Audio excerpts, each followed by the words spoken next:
Assalamualaikum warahmatullahi wabarakatuh. Waalaikumsalam warahmatullahi wabarakatuh. Selamat malam, terima kasih masih bersama dalam podcast Penjaga Nusantara episode ke-16 dengan tema 40 minggu menuju masa depan berkelanjutan. Saya Edi Geseng dan masih bersama Bapak Topik Supriyadi selaku penggiat lingkungan. Apa kabarnya Pak malam hari ini? Alhamdulillah Mas Edi, untuk lingkungan kita harus tetap semangat. Tetap semangat ya Pak, walaupun udah malam. Semangat, walaupun saya tidak pakai batu cincin kayak Mas Edi. Harus semangat Mas Edi. Di episode kali ini kita akan bahas tentang perannya media pencegahan krisis planet terhadap efek emisi gas rumah kaca. Apa saja di Penjaga Nusantara akan kita kupas tuntas. Baik Pak, selamat malam Pak. Dari 41 item di pencegahan krisis planet RT 8 RW 04 Malaka Jaya yang berperan untuk efek gas rumah kaca itu apa saja sih Pak? Baik, terima kasih Mas Edi, sahabat Penjaga Nusantara. Di sini di RT 8 RW 4 Malaka Jaya ada 41 item pencegah krisis planet. Terdapat di media percontohan pembelajaran pencegah krisis planet Malaka Jaya Mas Edi. Kalau sahabat Penjaga Nusantara melihat di Google Maps, di sana ada pencegah krisis planet, pasti akan menunjuk ke lokasi kita. Kalau tidak salah hanya 30 meter dari titik ini Mas Edi. Nah, sahabat Penjaga Nusantara, dari 41 item ini yang membanggakan adalah banyak item diantaranya yang mendukung pengurangan emisi gas rumah kaca. Misalnya saya sebut di situ ada lampu tenaga matahari, misalnya Mas Edi. Di sana kita sudah menggunakan energi terbarukan, walaupun belum semua di wilayah RT 8 RW 4 Malaka Jaya ini menggunakan lampu tenaga matahari, tetapi kami sedang menguji cobakan. Ternyata sudah ada yang mati satu begitu ya, yang di dekat media percontohan pembelajaran pencegah krisis planet masih hidup Mas.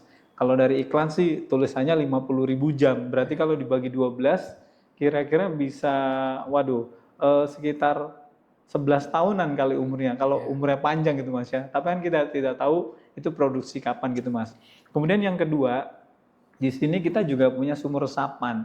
Sumur resapan ini harapannya adalah tidak ada air yang mengalir di permukaan harapannya, sehingga tidak langsung terbuang ke sungai dan langsung ke laut. Kenapa? Seandainya air yang mengalir di jalanan, kemudian ini mengandung limbah, yang kemudian akan menghasilkan gas metana, ini tentunya akan menyumbang efek rumah kaca berikutnya gitu. Nah, kita tangkap, kita masukkan ke sumur resapan gitu. Yang kita yakini di dalam tanah ini ada filter yang insya Allah made in ilahi gitu ya, wallahu alam, Allah lebih tahu yang terbaik buat umatnya begitu. Jadi di RT 8 RW 4 Malaka Jaya sudah ada 3 sumur resapan dalam, sehingga kalau ada air permukaan yang mengalir di jalanan karena drainase misalnya kurang seperti punggung sapi begitu ya, jadi di jalanan ini air mengalir ditangkap di 3 sumur di wilayah RT 8 RW 4 Malaka Jaya.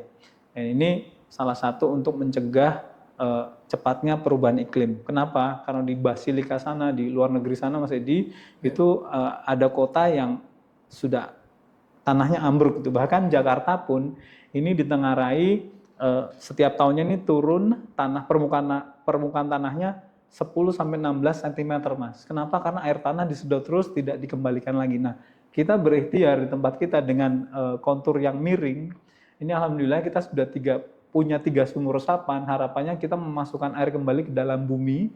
Mudah-mudahan tidak seperti di Basilika lah. Paling tidak anak cucu kita setidaknya mudah-mudahan akan menerima manfaatnya dari apa yang kita upayakan hari ini. Kemudian yang ketiga Mas Edi dan sahabat Penjaga Nusantara, dari 41 item pencegah krisis planet ini, di tempat kita ini ada lagi komposter. Komposter yang kita dapatkan, kita bagikan kepada 40 rumah warga RT 8 RW 4 Malaka Jaya. Kemarin foundernya kebetulan yang memberi tong komposternya juga datang duduk di kursi ini gitu ya, di podcast episode keberapa itu saya lupa. Komposter ini adalah tujuannya untuk mengurangi gas metana akibat sampah organik yang dibuang ke tempat sampah. Ya, jadi dari tempat ini harapan kami semua warga RT 8 RW 4 Malaka Jaya memberikan contoh positif bahwa insya Allah tidak ada sampah organik yang dibuang ke tempat sampah. Tidak ada sampah organik yang ditarik oleh Kang Sampah, Mas Lukman dan Mas Samsul begitu. Jadi harapannya Mas Lukman dan Mas Samsul dari tempat kita lebih sehat gitu. Tapi ada pertanyaan, wilayah lain kan masih membuang gitu. Ya silakan saja. Mudah-mudahan Allah beri hidayah supaya ikutan seperti kita gitu, tidak membuang sampah organik ke tempat sampah sehingga dibawa oleh Mas Samsul dan Mas Lukman. Kemudian nanti Mas Samsul dan Mas Lukman kan membuang ke tempat pembuangan sampah, kemudian dibawa ke tempat pembuangan akhir di Bantar Gebang begitu. Bayangkan kalau semakin banyak gas metana dilepas ke udara, efek rumah kaca akan menjadi semakin banyak gitu. Nah, ini kan tanggung jawab kita bersama. Itu. Kemudian sahabat penjaga Nusantara, di sini juga ada penyiraman mekanik yang salah satunya pernah diperankan oleh Mas Edi Geseng dalam komedi situasi kita di channel Penjaga Nusantara. Boleh sahabat Penjaga Nusantara nanti bisa melihat Mas Edi iseng gitu ya, pengen menyiram menggunakan pipa, kemudian ditegur oleh Mbah Waluyo, ya kan gitu ya. Kemudian itu adalah contoh penggunaan plumbing pipa tidak menggunakan listrik, gitu ya. Walaupun ada juga penyiraman otomatis menggunakan listrik, tetapi di sini ada juga contoh penggunaan penyiraman mekanik. Sehingga tinggal kita putar keran, ya ingat Mas Edi ya, Mas Edi putar keran, airnya ngucur dari dripnya gitu ya ke masing-masing tanaman. Bayangkan kalau kemudian diadopsi oleh seluruh rumah gitu ya, harapannya kan ini juga mengurangi penggunaan listrik gitu. Hanya menggunakan air dari toren. Nah, kemudian yang keempat ada kita punya EcoBrick. EcoBrick ini memanfaatkan sampah non organik untuk kita daur ulang gitu. Warga saya lihat kalau setiap malam itu menggunting-gunting, kemudian menggunting-gunting plastik, kemudian dimasukkan ke botol kemasan. Kemudian botol kemasan setelah menjadi 9 diikat untuk kursi yang dimanfaatkan salah satunya untuk perpustakaan warga di Hari Bebas Kendaraan Bermotor, atau bahasa kerennya apa? CFD apa kepanjangan Mas? CFD? Car Free Day gitu ya. Nah, kebetulan di sini sahabat Penjaga Nusantara setiap hari Sabtu kita ada HBKB. Hari Bebas Kendaraan Bermotor atau Car Free Day. Di sana dimanfaatkan oleh adik-adik kita, anak-anak kita yang kecil-kecil untuk berkumpul di depan kolam gizi warga, di depan kolam hias untuk membuat perpustakaan keliling dengan ala kadarnya, tetapi guyub rukunnya di antara anak-anak juga terjadi gitu. Kemudian yang menarik lagi adalah penggunaan air kolam untuk menyiram. Ini juga bagian dari pengurangan emisi gas rumah kaca. Kenapa coba Mas Edi? Sahabat Penjaga Nusantara, karena kalau kita ngambil manual, secara manual dari kolam gizi warga kemudian menyiram, yang pertama manfaatnya kita lebih sehat gitu ya, otot bisa terbentuk, kemudian penggunaan listrik juga jadi berkurang gitu Mas ya. Nah, yang berikutnya kita memanfaatkan juga rainwater harvesting, apa tuh?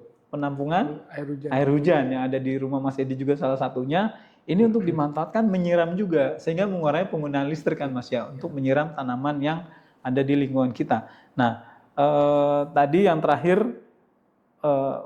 CFD ini juga sahabat Penjaga Nusantara ini juga dalam rangka untuk mengajak kita mencintai bumi, mengajak warga terutama anak-anak untuk mencintai keanekaragaman hayati. Jadi di gang padat penduduk di gang 8 warga berkumpul setiap hari Sabtu atau kadang nambah hari Minggu juga untuk membuat perpustakaan keliling Mas Edi.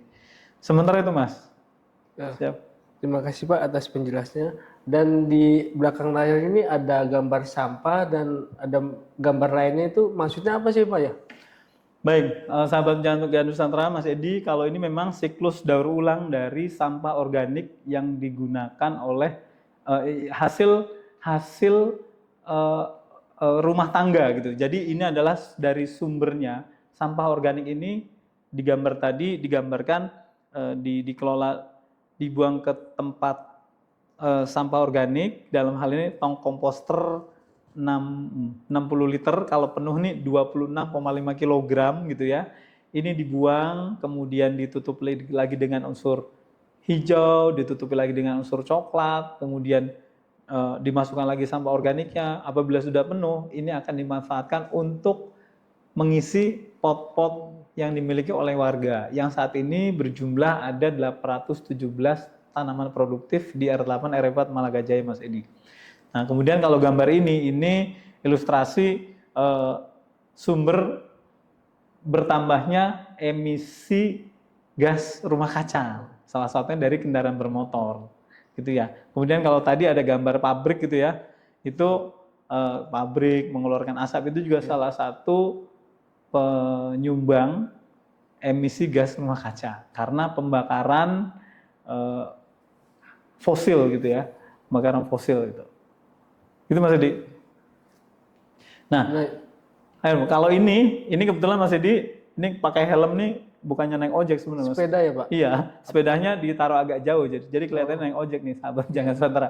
Ini kegiatan yang apa namanya di Pusat Mencegah Krisis Planet beberapa waktu yang lalu didatangi oleh sekitar lebih dari 80 pesepeda bahkan mungkin hampir 100 ke tempat ini dalam rangka Hari Lingkungan Hidup dan juga Hari Sepeda Dunia.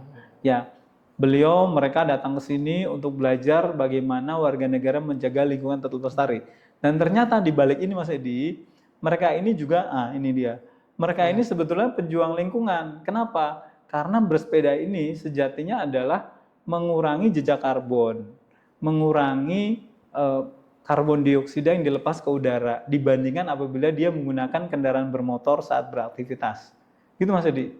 Iya Pak. Terima kasih Pak. Siap. Saya lihat juga Bapak sering rajin bersepeda. Apa itu salah satu cara untuk mengurangi efek gas rumah kaca itu Pak? Ya Mas, terima kasih. Ini jeli sekali Mas Edi. Jangan-jangan pernah disusul juga saya kalau lagi di jalan gitu ya. Gini, sahabat Penjaga Nusantara memang bersepeda ini dengan menjaga lingkungan ini erat kaitannya. Ya. Karena kalau kita hitung menggunakan salah satu aplikasi di apa namanya di online gitu ya. Di sana akan terlihat kalau misalnya seperti saya ke kantor 16 km menggunakan sepeda, itu akan ada report carbon saving yang saya hasilkan itu sekitar 3,57 kg karbon dioksida satu jalan. Kalau bolak-balik berarti kan dikali 2 gitu ya. Ini setara dengan kalau 10 kali bolak-balik itu kan berarti 5,7 ya, 5,7 karbon dioksida yang saya saving. Kalau 10 kali berarti kan 57. Kalau seminggu bolak-balik itu setara dengan satu tanaman sawo kecik yang berusia 1 tahun. Sesuai penjelasan Pak Wamen pada saat di Wamen Kementerian Lingkungan Hidup Kehutanan pada saat penjelasan di Solo dulu. Jadi dijelaskan sawo kecik yang berusia 1 tahun itu sama dengan dia bisa men-saving karbon 57 kg karbon dioksida. Jadi bayangkan kalau kita lebih banyak berarti kan kita lebih unggul daripada pohon gitu ya. Nah makanya saya terus bersepeda ke kantor atau dalam melakukan aktivitas salah satunya pingin mengurangi emisi gas rumah kaca Mas Edi. Ini ikhtiar kami untuk mewarnai dan bukan terwarnai. Siap. Gitu ya Pak? Ya Mas. Dan satu lagi Pak, dari 41 item kan salah satunya adalah sumur artesis ya Pak. Siap. Sumur artesis tempat Bapak itu RT 8 RW 04 Malakajaya, kenapa masih kok menggunakan listrik Pak, tenaga listrik? Ini bagaimana Pak? Ini pertanyaannya berat banget nih Mas Edi. Luar biasa, sahabat Penjaga Nusantara, kami memulai dari langkah kecil. Memang seharusnya sumur artesis ini justru tidak menggunakan alat bantu sama sekali, tetapi karena kita tidak tes tekanan air yang keluar ke permukaan, sehingga dalam rangka untuk menjaga stabilitas aliran air, kita gunakan pompa jet pump. Terpaksa jet pump ini kan menggunakan listrik. Listriknya dari mana? Dari PLN. Kemudian PLN dari mana? Ya kita tidak tahulah, mungkin ada menggunakan bahan bakar fosil, batu bara yang dibakar kemudian jadi energi ataupun sumber lain. Nah, doakan sahabat Penjaga Nusantara, doakan Mas Edi Geseng, kalau kita ada rezeki kita akan uji cobakan pompa itu kita gunakan pakai panel surya gitu. Jadi ada panel surya di atasnya untuk mengisi daya supaya si pompa ini tidak menggunakan listrik tetapi langsung dari tenaga matahari. Mudah-mudahan. Artinya ini ikhtiar saja.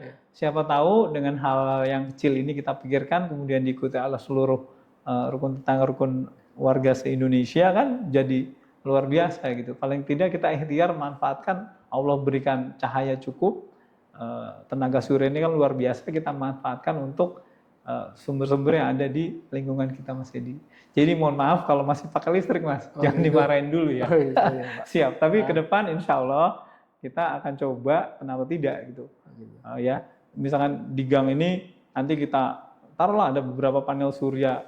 Jadi seolah kayak tenda hajatan gitu Mas. Sebetulnya itu panel surya kan gitu misalnya. Kita coba nanti mudah-mudahan kalau ada rezeki. Atau sahabat penjaga Nusantara barangkali ada yang ingin menyumbang kita untuk uji coba, kami siap menerima sebagai proyek percontohan.